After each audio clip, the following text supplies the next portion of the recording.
நான் பட்டாணி சாதம் செய்கிறதுக்கு வந்து அடுப்பில் ஒரு குக்கர் வச்சுருக்கேன். இப்போ அதை பற்ற வச்சிடலாம், அடுப்பை வச்சிடலாம்.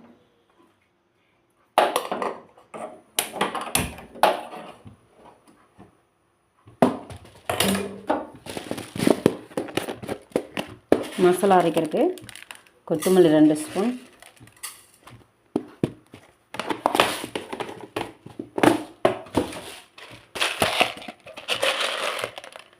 மிளகு 1 ஸ்பூன், வந்து பச்சை மிளகா வந்து விதையை நீக்கிட்டு தான் போடுறேன், அதனால் நான் 1/2 ஸ்பூன் இது போடுறேன்.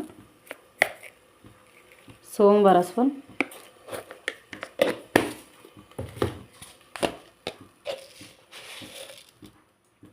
சீரகம் 1/2 ஸ்பூன், நல்ல மிதமான சூட்லேயே வைக்கலாம். கருவேப்பிலை வேணும்னா ஒரு கொத்து போட்டுக்கோங்க, என்கிட்ட இல்லை, நான் இல்லை.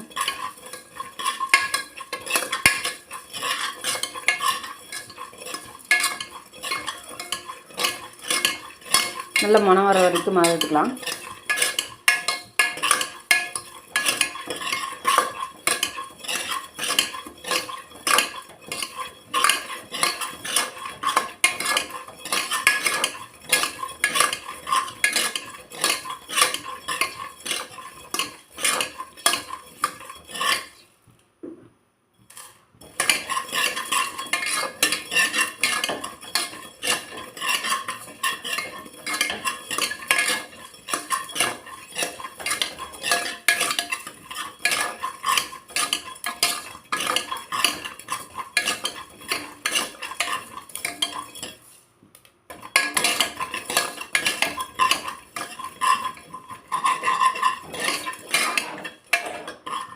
அடுப்பு ஆஃப் பண்ணிடலாம். இதை ஒரு பாத்திரத்தில் மாற்றிட்டு அதுக்கப்புறம் பற்ற வச்சுக்கலாம்.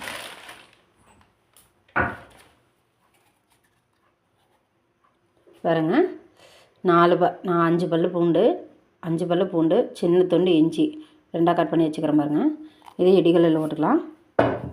இதையும் இடிகல்லில் போட்டுக்கலாம்.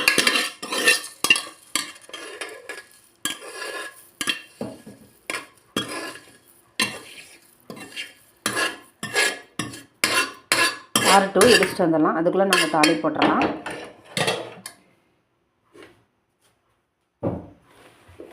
அடுப்பை வச்சுக்கலாம்.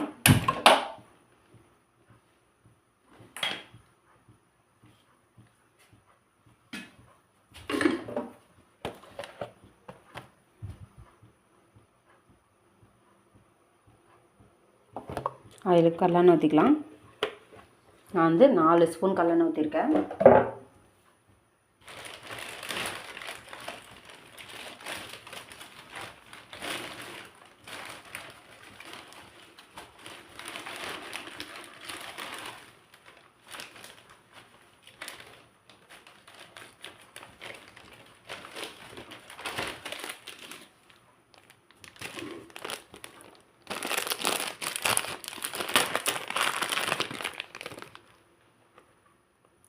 இந்த காயாட்டிருக்கோம்ல அதை போட்டுறேன்.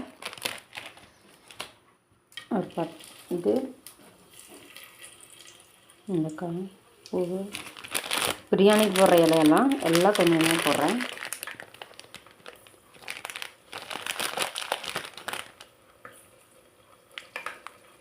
ரோஜா பூ இதெல்லாம் அடி சிம்மில் தான் இருக்குது.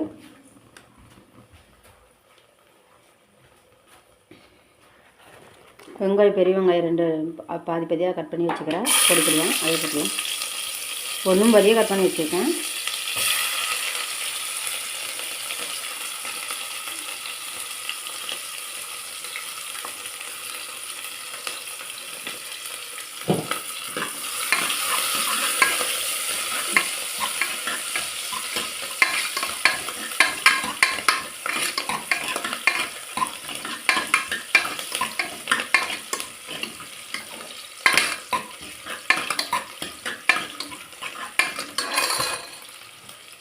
பச்சை மிளகா ஒரு 6 பச்சை மிளகா அது நீள்வாக்கில் அரிஞ்சு அதில் இருக்கிற விதையெல்லாம் எடுத்துட்டேன்.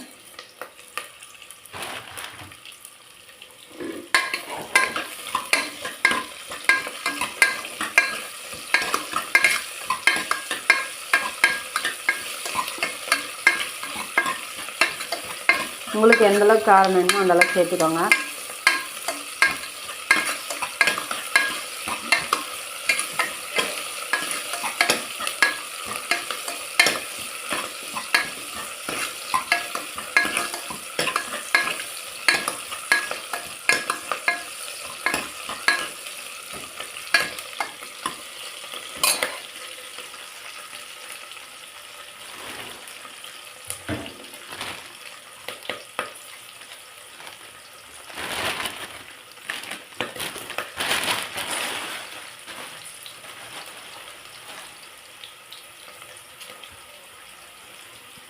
தக்காளி 4 தக்காளி சின்ன சின்ன குட்டி குட்டி தக்காளி, அதை வந்து நான் நீள்வாக்கில் அரைச்சி வச்சுக்க போட்டலாம்.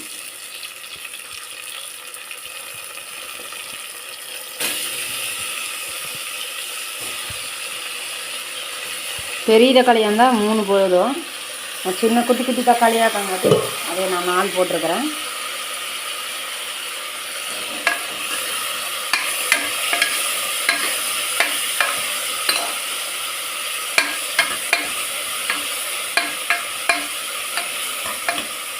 இதுக்கு லைட்டாக தக்காளி வணங்குறதுக்கு லைட்டாக உப்பு போட்டுக்கலாம்.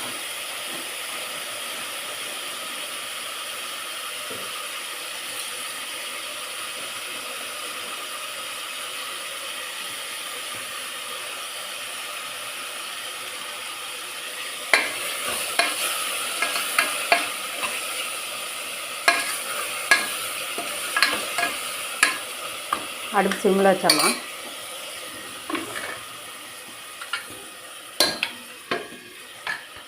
நல்லா வணங்கட்டும்.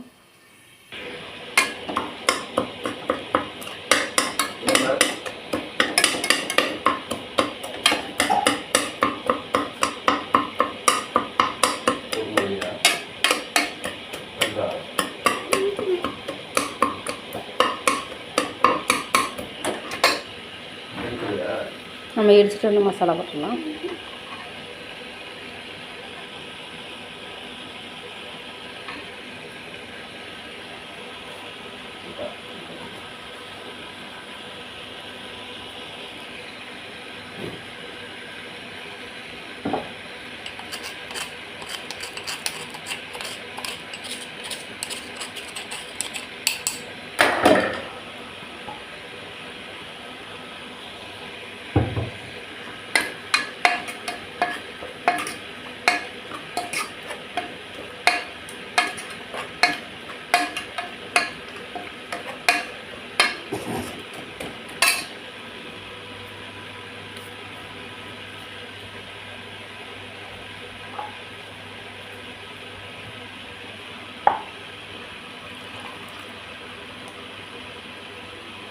சுண்டல் நான் 3 நைட்டே ஊற வச்சிட்டேன். இப்போ காலையில் தான் செய்ய போகிற பட்டாணி சாதம் செய்கிறேன்.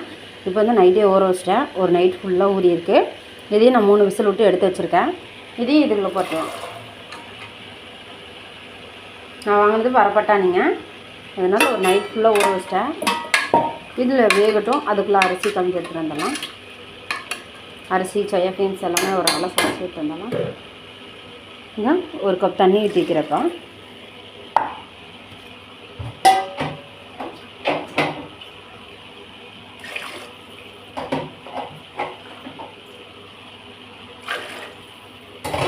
நான் வந்து இந்த கப்பில் 1.5 கப்பு அரிசி போட்டேன். அதனால் இப்போ நான் 3 கப் தண்ணி ஊற்றிட்டேன். இது நல்லா கொதி வரட்டும். அடுப்பு சிம்மில் தான் இருக்குது. நான் போய் அரிசி களைஞ்சி எடுத்துகிட்டு வந்துடுறேன். பாருங்க, அரிசி சோயா பீன்ஸ் எல்லாம் நல்லா களைஞ்சி எடுத்துகிட்டு வந்துட்டேன். உடனே நம்ம போட்டுடலாம்.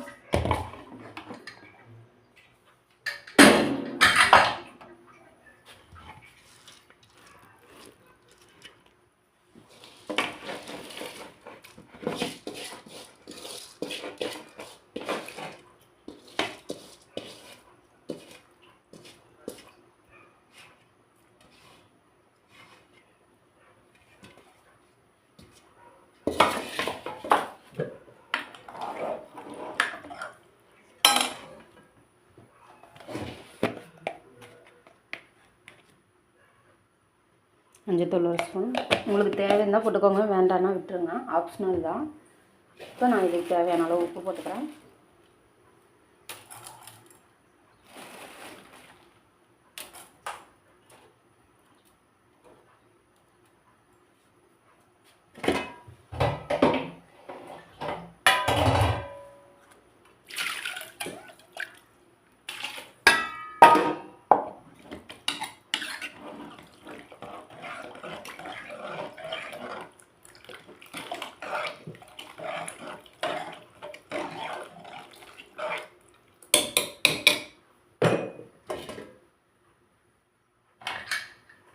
நல்லா கொதி வரட்டும், பார்க்கலாம்.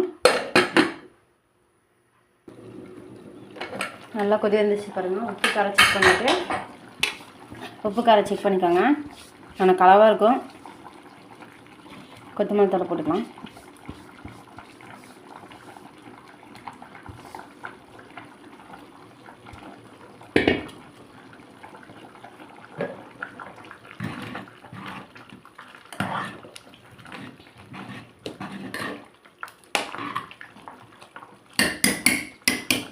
அது வந்து 3 விசில் விடணும்.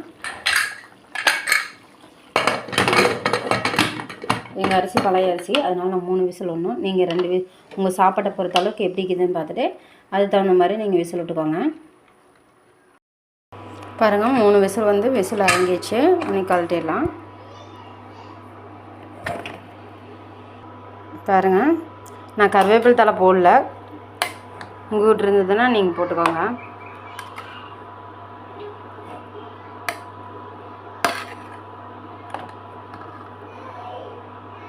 உதிரி உதிரியாக தான் இருக்குது.